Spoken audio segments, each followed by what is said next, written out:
척추 건강, 관절 건강 걱정되시는 분들 매주 금요일 명의에게 바로바로 물어보시면 됩니다. 정형외과 의학 박사 양혁재 메드렉스 대표원장 함께합니다. 안녕하십니까?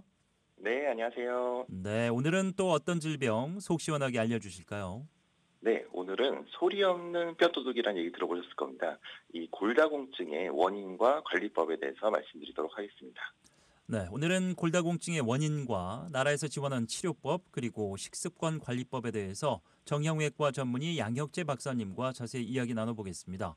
OBS 라디오 굿모닝 OBS 불금 톡방 게시판 열어놓고 있습니다. 언제든 질문 남겨주시고요. 문자도 받고 있습니다. 단문 50원, 장문 100원이 드는 샵 0999번으로 궁금한 점 문자 보내주십시오. 양혁재 원장님이 바로 해결해 드립니다. 자, 먼저 골다공증의 정의부터 한번 들어보죠. 무엇을 얘기하나요? 예, 아무래도 골다공증은요, 뼈의 강도가 약해져가지고 쉽게 골절이 될 수 있는 질환입니다. 그래서 가장 큰 원인은 아무래도 노화와 그다음에 성호르몬의 부족입니다. 그래서 특히 여성의 경우는 폐경 이후에 에스트로겐의 분비가 급격히 줄어들게 되는데요. 이 에스트로겐이 뼈를 보호하는 중요한 역할을 하기 때문에 부족해지면 골밀도가 빠르게 감소할 수가 있습니다. 그 밖에도 칼슘이나 비타민 D 부족, 운동 부족 등 이런 여러 가지 원인들이 골다공증의 원인이 될 수 있습니다. 네. 그렇다면 골다공증이 이제 형성돼서 발전하는 원리는 어디에 있습니까? 이 어려운 질문인데요. 네. 이게 몸의 뼈는 아마 사람들이 생각할 때 뼈는 그냥 단단한 조직이기 때문에 그냥 가만히 그대로 있는 줄 압니다. 하지만 이게 시멘트 벽처럼 한번 굳어서서 평생 고정되어 있는 것이 아니라 우리는 못 느끼지만 계속 지금도 이 순간에도 지속적으로 뼈는 사라지고 만들어지는 과정이 계속되고 있는데요. 그 흡수되는 과정과 골이 형성되는 과정을 통해서 뼈의 모양과 기능을 수시로 조금씩 바꿔가면서 유지하고 있습니다. 그래서 골다공증은 이러한 과정에서 이 균형이 깨지면서 발생하는 것입니다.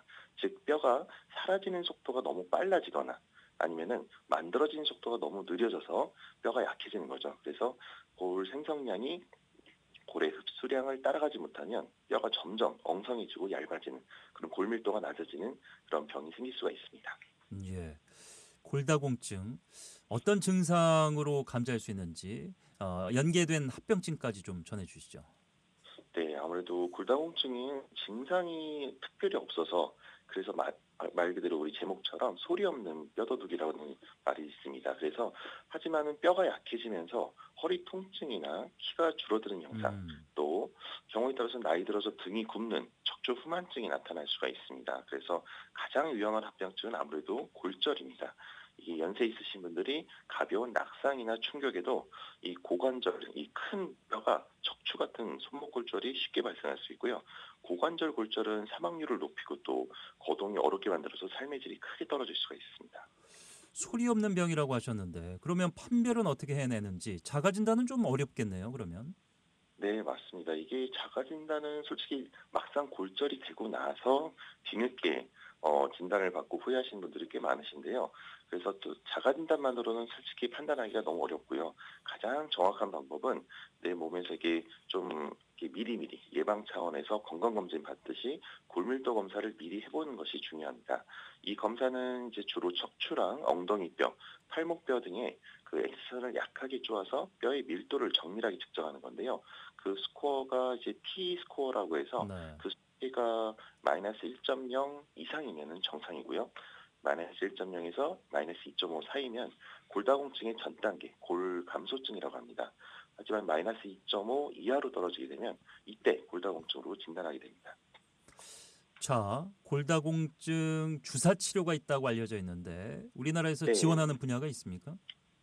네, 그렇습니다. 우리나라는 보험 제도가 아주 잘 돼 있기 때문에 골다공증의 치료의 핵심은 아무래도 초기에 빨리 발견해서 골밀도를 높이고 골절의 위험을 낮추는 겁니다.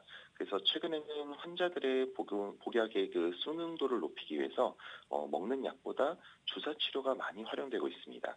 대표적으로 뼈를 파괴하는 세포의 기능을 억제하는 골 흡수 억제제가 있고요. 다른 거는 또 이제 뼈를 만드는 세포의 기능을 촉진시키는 골형성 촉진제라는 주사가 있습니다. 그래서 특히 고위험군 환자에게는 1년에 한 번 맞거나 아니면 3개월이나 6개월에 한 번 맞는 그런 주사제가 건강보험 급여를 통해서 지원되고 있기 때문에 전문의 지원을, 그러니까 진단을 받고 경제적 부담도 줄이면서 꾸준히 미리미리 치료받는 것이 좋습니다. 네. 병원을 가는 것이 이제 두렵거나 주사를 맞는 것이 싫은 분들도 제법 되시거든요. 먹는 약은 네. 없습니까?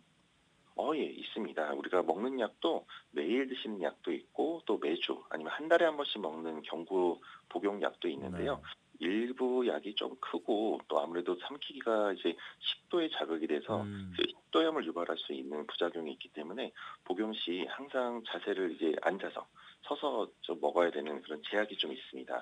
근데 반면에 주사 치료는 복용의 편의성이 아주 높고 또 이게 놓치지 않고 환자가 까먹지 않고 정기적으로 병원에 내원하게 되면 예약한 날짜에 딱딱 주사를 맞을 수 있기 때문에 이게 이제 놓치지 않고 잘 치료를 받을 수 있다는 장점이 좀 있습니다. 그래서 환자의 상태에 맞춰서 우리가 이제 전문의가 판단해서 복용약이나 약물 치료나 주사 치료를 선택하시면 좋을 것 같습니다. 네. 골다공증 환자 가장 위험한 것이 앞서 말씀해 주신 대로 이제 골절입니다. 어떤 위험이 있습니까? 아무래도 진짜 골절은 당해보면은 그때 너무 이게 충격이 크실 텐데요. 이게 일반적인 그 골다공증 환자가 아닌 사람이 골절이 된 거랑 골다공증인 환자가 골절을 당한 경우는 완전히 경과가 예후가 다릅니다. 그래서 가장 큰 위험은 연쇄골절인데요. 그 한 번 골절을 겪으면 뼈가 급격히 약해지면서 1년 이내에 또 다른 부위가 골절 발생할 위험성이 5배에서 10배까지 급증하는 겁니다. 그래서 고관절 골절 같은 경우는 환자를 장기간 또 침대에 눕게 되니까 연세 있으신 분이 너무 오랫동안 누워 있다 보면 폐렴이나 욕창, 그다음에 심부정맥의 혈전 같은 아주 심각한 합병증을 유발할 수 있기 때문에 사망률까지 높아질 수가 있습니다. 그래서 미리미리 관리하는 것이 정말 중요합니다. 예. 굉장히 고통스러운 과정일 텐데 환자가 이제 네. 골절을 당했습니다. 어떤 치료가 이어집니까? 그래서 일단은 골절 부위에 따라 약간 치료 방법이 좀 달라지게 되는데요. 뭐 척추 같은 경우에는 심하지 않다면 보조기를 잘 착용하면서 또 경우에 따라서 통증이 심하다는 경우는 수상 후 이제 한 2주 뒤에 척추체 성형술로 해서 보통 우리가 이제 통증을 줄이고 뼈를 빨리 안정화시킬 수가 있습니다. 그 밖에도 고관절 같은 경우는 이제 수술적인 치료가 꼭 필수적인데요.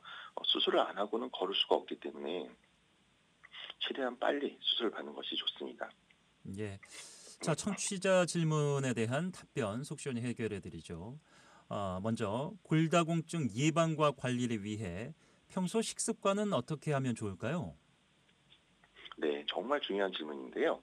가장 중요한 것은 칼슘과 비타민 D를 충분히 섭취하는 겁니다. 칼슘은 주로 우리 음식 중에서는 우유나 치즈, 멸치, 해조류나 녹색 채소에 아주 풍부하고 비타민 D 같은 경우는 칼슘의 흡수를 돕기 때문에 반드시 함께 섭취하는 것이 좋은데요. 주로 비타민 D는 우리가 밖에 나가서 이제 피부를 노출시킨 상태에 햇볕을 쬐는 것이 가장 좋고요. 음식으로는 달걀 노른자나 버섯, 생선 등이 많이 있습니다. 그래서 짜게 먹는 습관은 또 칼슘을 꼭 배출을 촉진하기 때문에 되도록이면 싱겁게 먹는 것이 좋습니다. 네. 다음 질문은요. 골다공증 환자에게 권장되는 운동 혹은 주의해야 할 운동은 무엇인가요? 라고 해주셨습니다. 네, 그래서 뼈는 아무래도 적당한 자극을, 그러니까 아예 자극이 없으면 또 뼈가 약해지기 때문에 적당한 자극을 주면서 골밀도를 유지하는 체중 부하 운동이 꼭 필수입니다. 그래서 대표적으로는 걷기나 가벼운 조깅, 계단 오르기 등이 아주 좋고요. 그 밖에도 근력을 강화하는 근력 운동도 살짝 병행하는 것이 좋습니다. 하지만 골다공증 환자가 골절의 위험이 크기 때문에 심하게 허리를 구부리거나 비트는 동작 또는 넘어지기 쉬운 격렬한 운동 같은 것은 꼭 피해야 됩니다. 이 균형 감각을 기르는 운동을 꾸준히 하는 것이 낙상 예방에 아주 도움이 됩니다. 예. 결국에는 이제 노화에 자연스럽게 따라오는 증상이나 질환이다 이렇게 보여지는데 마지막으로 네. 청취자 여러분들께 당부하고 싶은 말씀 있으신가요? 네, 뭐 앞에서도 얘기했지만 아무래도 골다공증은 증세가 없어서 폐경이 지난 여성이나 50세 이상의 남성이라면 항상 미리미리 주의하고 이제 검진을 받는 것을 좀 권해드립니다. 통증이 없다고 해서 방치하지 마시고 정기적인 골밀도 검사를 통해서 자신의 뼈 건강 상태를 꼭 확인하기 권해드립니다. 조기 진단과 꾸준한 치료 그리고 올바른 식습관과 운동 관리가 있다면 이 건강하고 활기찬 노년 생활을 이어갈 수 있을 겁니다. 네. 자, 불로장생은 다음 주 금요일에도 이어집니다. 오늘은 여기까지 듣겠습니다. 고맙습니다. 네, 감사합니다. 예, 양혁재 원장과 함께했습니다.